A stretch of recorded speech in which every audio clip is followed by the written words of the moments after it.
All right, hello everyone. We are back for tour number 8 here, Sakura Hills, hole number 7. And we are going to be doing some more tour 8 guides here, individual hole style. So as you can see, we are up against a semi short par 4 to where we could get it to short iron range. And this is one of the biggest holes that I really like having a full backspin short iron for. So if you don't have one, I really encourage you to put on a short iron for your second shot here that has full backspin or as much backspin as you possibly have unlocked thus far. So if you don't have it at 100, wherever it is, if it's at 80 and that's your best, that's what I would be carrying in my opinion. Because having that nice safety net of backspin is really going to really help you on this hole. So here you're going to see me play kind of, I want to back off of the top spin here, so that's what you're going to see me do. And I'm going to try to pop it over this bunker as well. So kind of in this line, and I'll go about at least 10 rings from here. 5, 10, and that's kind of going to be what I'm looking at.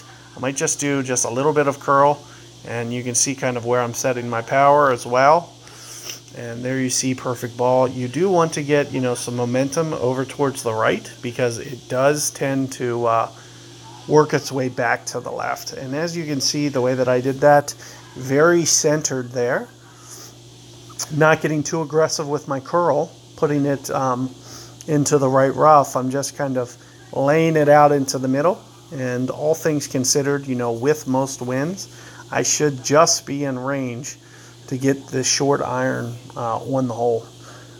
One of the best things about Thorn actually is it does have 3 extra yards, so it could give me that much potential for me to do a dunk shot here. I do like the dunk on this hole. Alternatively, landing on the fringe would be my second go-to option for a full backspin shot. So those are the 2 shots that I kind of alternate between, but my choice number 1 is dunk. Just really depends on how low the wind is, and of course being able to for sure do it. As you can see, I'm very close. I'm within, where I drove it was within 5 yards of being enough. So you do have to get somewhat aggressive with your drive if you want to go for the dunk. Keep in mind I'm at very near max distance. Max ring distance is going to be 1.5 per ring. And if anything, I might be just a little bit less than that. You're going to see that I'm going to play it maybe just a hair under 3.5 here for my ring adjustment. And let's give that a whirl, see what it looks like. Keep in mind, if you go for a dunk, that the 2 most important factors, one is setting the power, and there you see that I'm able to get it. Setting the power is just as important as playing the rings. So not only do you need to have good ring play, but you also need to be very consistent with where you put your thumb.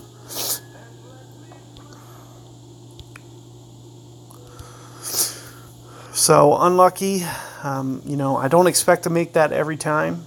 It's still kind of a challenging shot.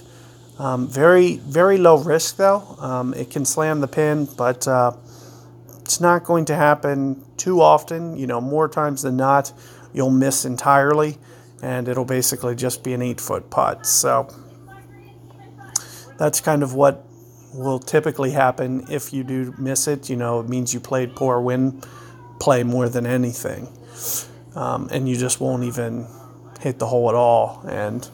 But there is a slight chance that you'll slam the pin and kick back into the bunker, a risk that I'm more than happy to take, and as you can see, with good results there. So good luck with that one. Be on the lookout for alternative ways that I might play that hole, but for now I did want to keep you guys posted on a dunk attempt there, because that is my number 1 preferred method to playing that hole is to do that intentionally, and as you can see, I have relatively good success with it and high confidence. So just play off your max ring number, and if you're not at max club, you're going to have to just scale it. You'll just have to be like, oh, well, I'm about mid club, or I'm at mid club, and with my claw, for example, max is 1.5 per ring, mid is 2.25 per ring, and min club is 3.0 per ring. So, you know, the closer you get in towards min distance, the easier dunking gets because you have to go less rings. So, for instance, you know, what did I just play? A 5.4 wind? If I was at min club, I wouldn't even have to go 2 rings. I'd be under 2 rings. It'd be almost guaranteed that I'd make it because the margin for error is so small. Since you're in there so tight, the rings are so much smaller, and the chances of you make it increase greatly. So with those tips in mind, you know, I'm going to leave you guys to it, and see you guys on the next one.